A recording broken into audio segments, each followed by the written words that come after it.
for standing with the innocent unborn, or of my consistent opposition to embryonic stem cell research, or for that matter, my lifetime A rating from the National Right to Life.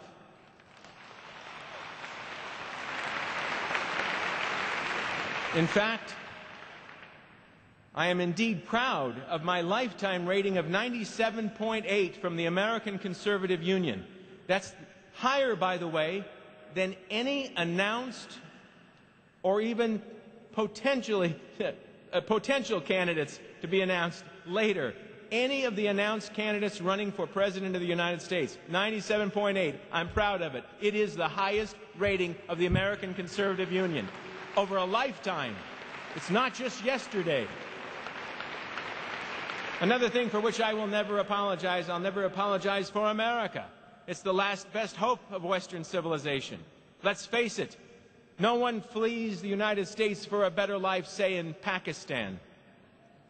Genuine conservatism has nothing to apologize for and nothing to lose by making itself heard in this campaign.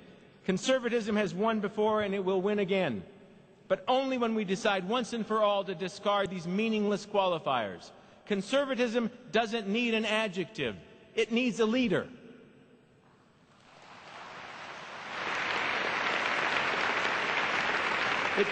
It needs a leader who will oppose abortions, not just because Iowa caucus goers oppose abortions.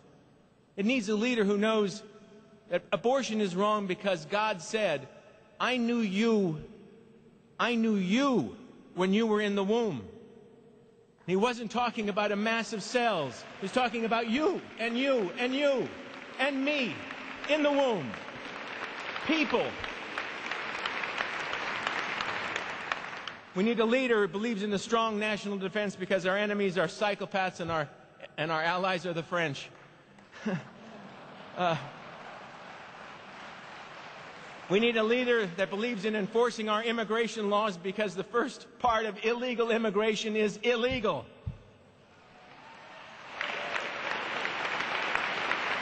And who understands that there's nothing compassionate about giving amnesty to millions of people who have broken our laws and broken our laws by coming into this country without our permission. My compassion, and I have plenty of it, it goes out to the millions of people who have come into this country and done it the right way. My compassion goes out for the millions who are willing to wait out there and do it the right way. That's who I have compassion for.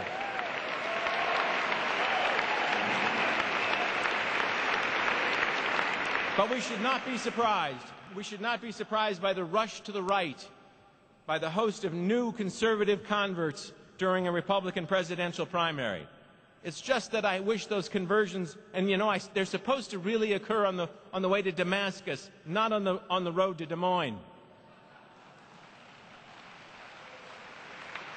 There are some ways that we can determine if we've got some true believers out there among this crowd. If some candidate is with us who can, if he says he's against illegal immigration and opposed to amnesty, we can test them, for instance, on that issue. We can ask them, are you willing to deport millions of people who are here illegally? Because, of course, that is the law. And when you hear people say all the time, well, what are you going to do? You can't deport them. Well, yes, you could. That is the law. It would take a long time. You know, there are other things. And we could, if we actually started this really radical, weird, strange, conservative, and very controversial idea that I'm going to put forward here, we wouldn't even have to, quote, round people up. It's called enforce the law. That's what you do. You enforce the law, and they will go home. When you can't get a job, you go home. By the millions, they will return home. And the ones that don't return home, yes, you deport because that is the law. But you ask those folks, the other folks on the stage, whether they will go that far, whether they would do that. Ask if they will agree that massive immigration combined with the cult of multiculturalism in this country has created an America that's a linguistic and cultural Tower of Babel. Or ask, I guess you could just ask them if they would agree with me that Miami is becoming a third world country. Ask them if they're going to condemn the Bank of America for aiding and abetting illegal immigrants, allowing them open accounts without a Social Security number. Ask them if they would agree with me that when you're President of the United States, would you actually go to your Justice Department and ask for criminal charges to be brought against mayors and city councilmen that turn their cities into sanctuary cities, that aid and abet illegal immigrants? Ask them if they'll do that. Ask them if they will join me on the very first day of my administration. Would they also, in fact, pardon Agents Ramos and Compiègne for doing their job?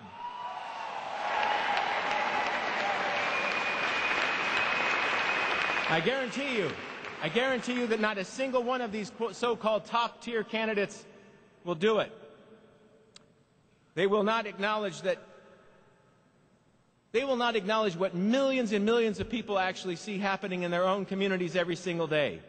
They see these communities turning into what Theodore Roosevelt called polyglot boarding houses, made up of immigrants who refuse to assimilate and refuse to speak English. These candidates will start using answers with phrases like comprehensive solution when they're talking about amnesty. They'll say, I'm personally pro-life, when they mean, hey, it's a woman's body and her right to do anything she wants to with it and the one that's inside of her.